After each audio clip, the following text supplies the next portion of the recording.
اكله فيها كل صفات الاكله الحلوه، اكله اقتصاديه ومغذيه جدا وطعمها تحفه، وحتى الاطفال هيحبوها. لو اول مره تشوفوا وصفاتي، لايك وشير للفيديو، ما تنسوش تعملوا اشتراك للقناه وتفعلوا الجرس عشان يوصلكم كل وصفاتنا اول باول. نسمي الله ونصلي على النبي ونبدا وصفتنا النهارده. معايا 4 بتنجانات رومي من الكبار دول، تقريبا حوالي كيلو ونص، مش متاكده قوي. هنبدا نفتح فيها فتحات كده من كل الجهات، انتقمي منها، غزيها بقى كده بفترة. تمام؟ ليه بقى الفتحات دي؟ عشان احنا هنشويها على النار من فوق على البوتاجاز، وممكن ناس بتحطها على شبكه الفرن تشويها، بس انا بصراحه مش بفضل يعني الطريقه دي، بحس ان البتنجان بينشف شويه. لكن على النار من فوق تحفه قوي يعني، بيؤدي الغرض. الفتحات دي عشان ما ينزلش ميه منه خالص، ولو نزل بينزل حاجات بسيطه جدا، ده لو نزل، بس هو مش هينزل ان شاء الله يعني. تمام؟ افتحي بقى الفتحات دي. خلاص الكميه بتاعتنا كلها. الكميه دي يا جماعه هتعمل معانا يعني كميه حلوه محترمه، وشكلها وطعمها حلو جدا، صدقوني جربوا الوصفه ومش هتندموا. طبعا كده احنا شويناه. فرغيه بقى بالطريقه اللي تعجبك. انا بحب اقسم البتنجانيه كده، بسيبها تبرد شويه طبعا، واقسمها اتنين واخد من قلبها كده بالمعلقه. هو متعب شويه ورخم، وشفت ناس بتلف البتنجانيه بالستريتش راب وبتدوس عليها كده، بس ما جربتش بصراحه. خلصي بقى الكميه كلها ونجيب البتنجان بتاعنا، واحنا عايزين نفرمه فرم خشن كده، يعني تبقي وانت بتاكلي ما تحسيش انك بتاكلي حاجه مهروسه، لا هو قطعه كده. تمام؟ قطعناه بقى فرم، قصدي بالسكينه، فرم خشن كده. خلي عندنا صبر ونشكر الله واحنا بنعمل الاكل، والصلاه على النبي تديكي بركه في الاكل وطعم يعني سبحان الله. تمام؟ نخلص الكميه بتاعتنا بقى كلها كده.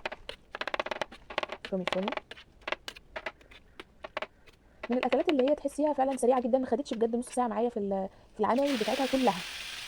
تمام؟ معايا بقى هنا ماده دهنيه بحط فيها البتنجان. ماده دهنيه يعني معاكي مثلا زيت، سمنه، مكعب زبده، عايزه تدلعيهم تحطي لهم زبده حطي، اي حاجه مش هتقول لك لا. لو في اي حاجه طبعا باقيه من القشره كده نشيلها، يعني الخطا وارد. الخطا تمام؟ ده وارد قوي يعني. ماشي. انا قلبته هنا بقى عشان هبدا انزل بيه علبه من الزبادي، علبه صغيره يعني مش كبيره. لو تلاحظوا هنا ان انا رافعه البتنجان عن النار، هو واخد بس حراره الزيت، ورفعته على النار عن النار. وهبدا انزل بالزبادي يعني لان الزبادي بيبقى ساقع شويه طبعا، البتنجان سخن شويه، فممكن ايه ما يظبطش معانا، فاحنا نرفعه عن النار وننزل الزبادي. وعندي معلقتين كبار من الطحينه، نص معلقه من الكمون، نص معلقه من الكزبره، وهحط الملح بتاعنا. هنقلب كل ده في بعضه كويس قوي. قلبي. الناس هتقول ده بابا غنوج، هو يعني مش بعيد عن البابا غنوج، فعلا تحس ان هو بابا غنوج، بس عليه بقى ايه باقي الوصفه.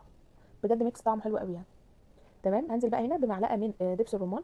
عايزه اقول بس حاجتين هنا في المرحله دي، ان الوصفه الاساسيه ما فيهاش دبس رمان، بس جربوها بالطريقه دي وهتعجبكم انا متاكده. خلاص معلقه كبيره من دبس الرمان.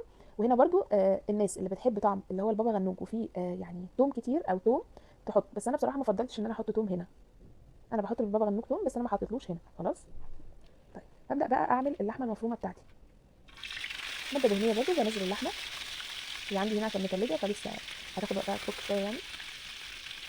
البابا غنوج يا جماعه او البتنجان تسويته بعد ما حطينا الزبادي والطحينه، انا حطيته 5 دقايق على النار وشلته خلاص كده، يعني عمل اللي عليه.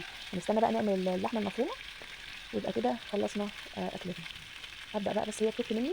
عايزه بقى اقول حاجه برده هنا، ان اللحمه المعصجه في العادي الناس بتحط لها بصل، يعني احنا هنا ما حطيناش بصل، عايزه تحطي عادي ممكن تحطي، بس انا ما حطيتلهاش. خلاص. طيب الاساس هنا بقى ايه؟ اللحمه المفرومه يا جماعه ما تاخدش توابل كتير وهي بتتعصج.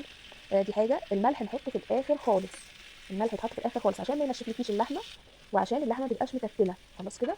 اهو انا هنا اول ما اللحمه تبقى خلاص كلها غيرت لون معايا، بقت لونها الرمادي ده، بحط لها نص معلقه من الفلفل الاسود، ونص معلقه او ربع معلقه من بهارات اللحمه، وادي الملح بتاعي حطيته في الاخر خالص زي ما قلت لكم، هو والتوابل. خلاص كده. اديها تقلبتين. عندك بقى معلقتين من الصلصه، بس الصلصه تكون مسبكه. بصراحه انا كان عندي بواقي صلصه كشري معموله كده بطريقه تحفه جدا، هبقى انزلها لكم.